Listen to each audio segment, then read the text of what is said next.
Good morning students. Starting with the OS. ओएसमध्ये आपलं काय चालू होतं बेटा? कंपॅरिझन. कोणामधलं? युनिक्स आणि लिनक्स. ठीक आहे, त्याच्यातले आपले 4 पॉईंट्स काल झालेले होते. आता पुढचे आज 3 पॉईंट्स. ठीक आहे, एकदा 4 पॉईंट्स एकदा रिकॉल करून घेऊ. सगळ्यात पहिला पॉईंट कुठला होता बेटा त्याच्यातला? की बाबा याच्यामध्ये हा ओल्डर व्हर्जनचा आहे आणि युनिव्हर्सिटीज, त्याच्यानंतर युनिव्हर्सिटीज, बिगर ऑर्गनायझेशन्स, कॉलेजेसमध्ये याला यूज केलं जातं. लिनक्स स्टँड अलोनसाठी पण यूज होतो आणि मोठ्या बिझनेस नेटवर्कसाठी पण वापरतात. पुढचा point, it can be distributed from the vendor. हा पण आपण distributor vendor with same cost. हा कुठे भेटेल बेटा? बुक्स, मॅगझिन्स किंवा वेंडर पण याला देऊ शकतो. त्याच्यानंतर सिक्युरिटी याच्यामध्ये कशी असते? युनिक्समध्ये लेस, याच्यामध्ये सिक्युरिटी हाय. पण प्रोसेसिंग स्पीड याचा हाय असतो, प्रोसेसिंग स्पीड याचा कमी असतो. ठीक आहे, पुढचे आता काही मुद्दे. एवढे 4 पॉईंट झालेले. पुढचा, युनिक्सचा डिस्ट्रीब्युटर कोण आहे बेटा माहिती आहे का? डिस्ट्रीब्युटर किंवा प्रोव्हायडर दोन आहेत त्याचे, OS X, सोलारिस एक्सेट्रा. हे दोन महत्वाचे. कुठले कुठले बेटा? OS X आणि अजून एक सोलारिस. नाव अवघड जातात म्हणून लिहून ठेवलेले. ठीक आहे, लिनक्सचे कुठले कुठले आहेत बेटा सर्व्हिस प्रोव्हायडर्स? तर रेड हॅट आहे, उबांटू आहे आणि फेडोरा आहे. कुठले कुठले? रेड हॅट, उबांटू आणि फेडोरा. पुढचा पॉईंट सांगायला गेलं बेटा, युनिक्स बद्दल बोलायला गेलं तर स्टार्टिंगला आधी कमांड लाईन इंटरफेस यूज करायचा. त्याच्यानंतर which was later change bye कुठे बेटा? GUI interface. पुढचा कुठला इंटरफेस यूज केला? GUI. त्याला अजून एक नाव आहे कमांड डेस्कटॉप एन्व्हायरमेंट. ज्याला अजून एक काय नाव आहे? Command desktop environment. पुढचा मुद्दा सांगायला गेला तर इकडच्या साईडला लिनक्समध्ये 2 टाईपचे GUI यूज होतात. ते म्हणजे कुठले कुठले? KDE आणि अजून एक जिनो. हे नावं अवघड आहे, हे नावं लक्षात ठेवणं अवघड आहे बेटा. ठीक आहे, पण हे पाठ करावे लागतील. KDE आणि अजून एक कुठले? जिनो. त्याच्यानंतर काय बेटा? पुढचा पॉईंट, युनिक्समध्ये ना काही शेल्स आहेत. शेल्स म्हणजे युजर इंटरफेस. कुठले कुठले आहेत? B, C, K, BSH, TSH, Bash आणि TCSH. त्याच्यात इकडच्या साईडला Bash, CSH, TSH, KSH etcetera. हे शेल्स वापरले. हे 3 पॉईंट किचकट होते म्हणून हे काल घेतलेले होते बेटा. ठीक आहे, म्हणून हे कालच्या सेशनमध्ये घेतलेले नाही. पुन्हा एकदा याचे सर्व्हिस प्रोव्हायडर कुठले कुठले? OS X, Solaris. याचे सर्व्हिस प्रोव्हायडर रेड हॅट, उबांटू आणि फेडोरा. पुढचा पॉईंट, आधी सगळ्यात पहिले युजर इंटरफेस कोणाचा होता? Command line interface. पुढे कुठला आला? GUI. त्याला अजून एक काय नाव आहे? Command desktop environment. पुढे इथे जो लिनक्समध्ये GUI इंटरफेस आहे तो 2 भागात डिवाइड आहे, KDE आणि जिनो. त्याच्यानंतर इथे हे शेल्स वापरतात, इथे हे शेल्स वापरतात. ठीक आहे बेटा, हे तिघं पॉईंट्स आपल्याला लिहून घ्यायचे. चलो, आधी युनिक्सच्या खाली the biggest distributor or provider here are. युनिक्सच्या खाली लिहून घ्या, the biggest distributor or service provider here are. The biggest distributor or service provider here R.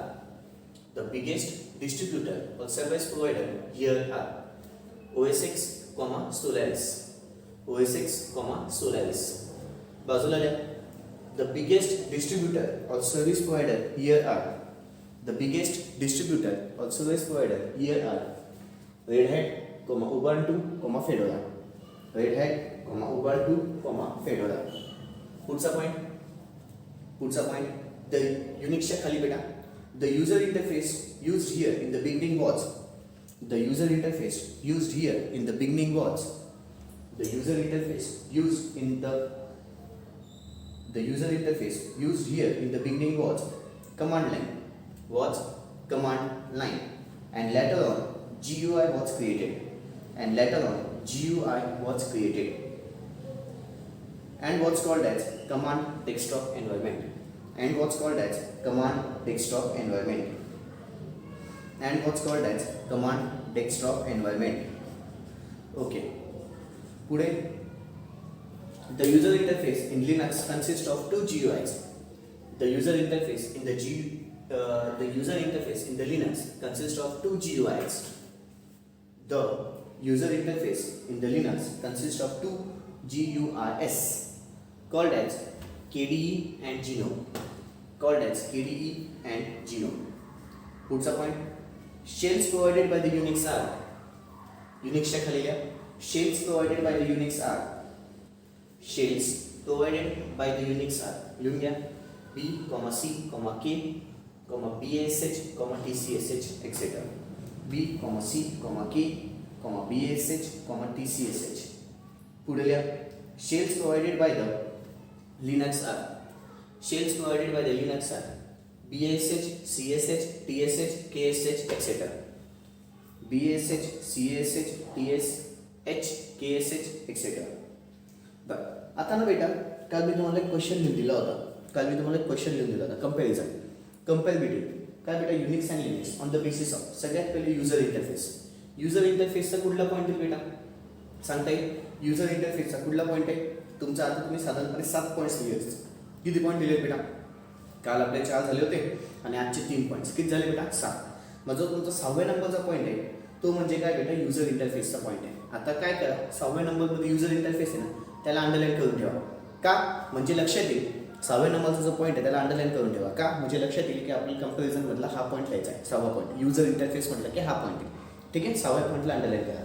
तसंच कॉमा देऊन name of the provider. Name of the provider पण विचारतोय. मग name of the provider किती नंबरचा पॉईंट आहे बेटा? बघा बरं 5व्या नंबरचा पॉईंट आहे. चलो तिथे पुन्हा नेम ऑफ द प्रोव्हायडरला अंडरलाईन करून ठेवा दोघीकडे, युनिक्समध्ये पण लिनक्समध्ये पण. Name of the provider, name of the provider. पुढे सिक्युरिटीचा पण पॉईंट विचारला. सिक्युरिटीचा किती पॉईंट होता बेटा आपला? 3rd पॉईंट होता राईट. सिक्युरिटीचा किती पॉईंट होता? 3rd. पुन्हा त्या सिक्युरिटी शब्दाला अंडरलाईन करून ठेवा.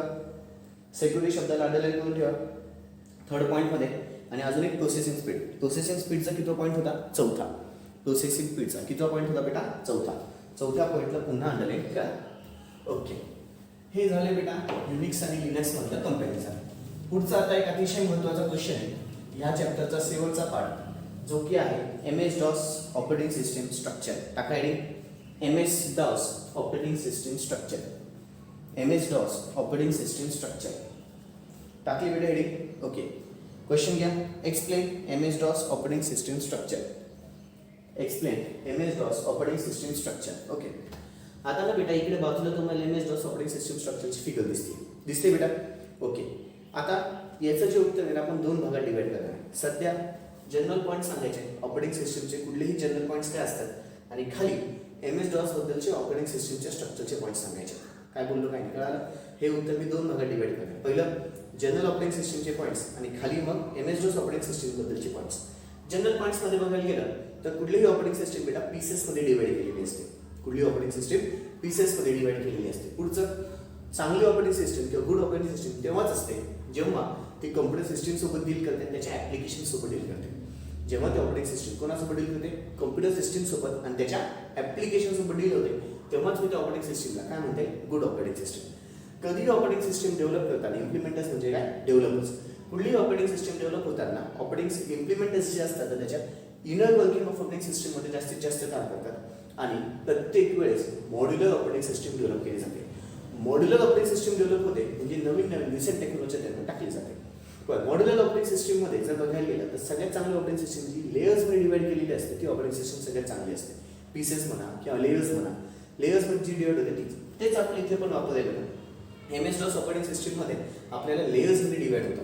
लेयर्स मध्ये डिवाइड होताना वरच्या साईडला सगळ्यात टॉप मोस्ट लेयर असेल आणि सगळ्यात बॉटम मोस्ट लेयर असेल. MS DOS ऑपरेटिंग सिस्टीम पण आपली तशीच डिवाइड झाली. वरच्या साईडला एकदम टॉप मोस्ट लेयर, खालच्या साईडला bottom most layer. Functions top layer खालच्या लेयर गेले, टॉप वरच्या लेयर खालच्या लेयरला, जसं लेअरमध्ये होतं. आठवतं बेटा? म्हणजे जर खालच्या लेयरला काही फंक्शन्स घ्यायचे असतील तर ते कोणा वरच्या लेयरकडे नाही त्याच्या खालच्या लेयरला ते देतील. सपोज नाही म्हटलं 3rd layer. 3rd layer functions कोणाकडे घेईल बेटा? 4th 5th कडनं घेईल. पण फंक्शन्स द्यायची वेळ आली तर तो फक्त खालच्या लेयरला देऊ शकेल. वरच्या लेयरला फंक्शन्स देणार नाही. घेताना घेईल पण देताना देणार नाही. वरच्या लेयरला नाही खालच्या लेयरला देतो. काय झालं? काय ती काय झाली बेटा? Layered operating system structure. पुन्हा एकदा लेयर्डमध्ये काय झालं? फंक्शन्स जे काय असतील ते वरच्याकडनं घेतली जातील, खालच्याला दिले जातील. एवढंच लक्षात ठेवा. म्हणजेच काय टॉप टू बॉटम. कशी काम होतं बेटा? Top to bottom. पुढचा पॉईंट बघायला गेलं तर याच्यामध्ये ना बेटा MS DOS मध्ये 0th जो लेयर असतो तो डील होतो हार्डवेअर सोबत. 0th लेयर कोणासोबत डील होतो? हार्डवेअर सोबत. आणि nth लेयर जो आहे तो युजर इंटरफेस सोबत डील होतो. nth लेयर जो आहे तो कोणासोबत डील होतो? User interface. हे झाले माझे जनरल पॉईंट्स आणि हे झाले MS DOS ऑपरेटिंग सिस्टीमचे पॉईंट्स. पुन्हा एकदा जनरल पॉईंट्स कुठलीही ऑपरेटिंग सिस्टीम पीसेसमध्ये डिवाइड होते. चांगली ऑपरेटिंग सिस्टीम तेव्हाच म्हटलं जातं जेव्हा जी डील होते कम्प्युटर सिस्टीम आणि ऍप्लिकेशन सोबत. पुढचा पॉईंट ऑपरेटिंग सिस्टीम डेव्हलप करताना की इम्प्लिमेंटर्स त्याच्या आतमधल्या सिस्टीम सोबत जास्तीत जास्त काम करतात आणि त्याच्यामध्ये मॉड्युलर ऑपरेटिंग सिस्टीम आहे का नाही ती चेक केली जाते. MS DOS ऑपरेटिंग सिस्टीम माझे काम करताना टॉप टू बॉटम मध्ये काम करते. फंक्शन्स आणि फीचर्स पण टॉप टू बॉटम मध्येच काम केले जातात. ठीक आहे. मॉड्युलर ऑपरेटिंग सिस्टीम जी असते ती जास्तीत जास्त लेयर्स मध्ये डिवाइड होते. MS DOS ऑपरेटिंग सिस्टीम जी आपली जी आहे ती लेयर्स मध्येच डिवाइड केलेली आहे ज्याच्यामध्ये 0th लेयर हा डील होतो हार्डवेअर सोबत आणि nth लेयर हा डील होतो युजर इंटरफेस सोबत. 0th लेयर कोणासोबत डील होतो? हार्डवेअर सोबत आणि nth लेयर कोणासोबत डील होतो? User interface. अजून एकदा पुन्हा एकदा कुठलीही जनरल पॉईंट सांगायचे, कुठलीही ऑपरेटिंग सिस्टम पीसेसमध्ये डिवाइड होते. चांगली ऑपरेटिंग सिस्टम असेल तर ती डील करते कॉम्प्युटर सिस्टम आणि त्याच्या ॲप्लिकेशनसोबत. त्याच्यानंतर कुठल्याही ऑपरेटिंग सिस्टम डेव्हलप होताना की इम्प्लिमेंटर जास्तीत जास्त इनर वर्किंग ऑपरेटिंग सिस्टमसोबत काम करतात. आणि अजून एक महत्त्वाचं, याच्यामध्ये मॉड्युलर ऑपरेटिंग सिस्टम आहे का नाही ते डेव्हलप केली जाते. पुढचा point, MS DOS operating system काम करताना टॉप टू बॉटममध्ये काम होईल. फंक्शन्स आणि फीचर्स पण तसेच काम होतात. Modular operating system MS DOS operating system आहे जी की लेयर्समध्ये डिवाइड केलेली आहे. ठीक आहे. त्याच्यानंतर 0th लेअर याच्या हार्डवेअरसोबत डील होतो आणि nth लेअर हा त्याचा युजर इंटरफेस सोबत डील होतो. ठीक आहे. ओके, आता व्हिडिओ पॉज करायचा आहे. ती बाजूला फिगर दिसते ती काढून घ्यायची आहे. ती कुठले बेटा, MS DOS operating system structure. कुठलं स्ट्रक्चर येते, MS DOS operating system structure. हे शॉर्टकटचे पॉईंट्स लिहायची इच्छा असेल तर लिहून घ्या. एक्झाममध्ये लिहायची गरज नसते, आपल्याला माहितीसाठी लिहायची. ठीक आहे. फिगर आणि हे दोघं कम्प्लीट करा. ओके, व्हिडिओ पॉज करून लिहून घ्यायचं आहे. ओके बच्चा, झालंय. लिखा पहिले. MS DOS operating system is a structure which is broken into a number of pieces. MS DOS operating system structure is a structure. MS DOS operating system structure is a structure which is broken up into the pieces. Which is broken up into the pieces. What's the point? A good operating system controls. A good operating system controls the computer and its application. A good operating system controls the computer and its application. A good operating system controls the computer and its application. What's the point? Operating system implementers can change the inner working of the system. Operating system implementers can change the inner working of the system. Operating system implementers can change the inner working of the system and create modular operating system. And create modular operating system.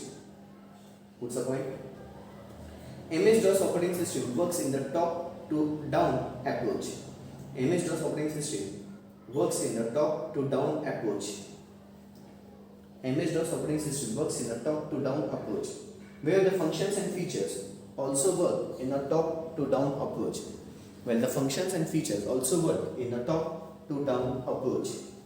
Where the functions and features also works in a top to down approach. Today, one of the method to make the operating system modular, one of the method to make the operating system modular is to make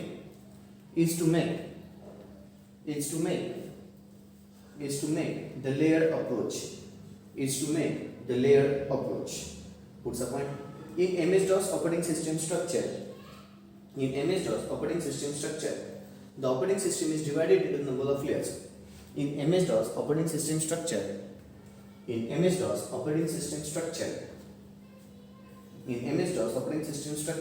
the operating system is divided into the number of layers. The operating system is divided into the number of layers. What's the point? The bottom layer is the 0th layer. The bottom layer is the 0th layer, which deals with the hardware.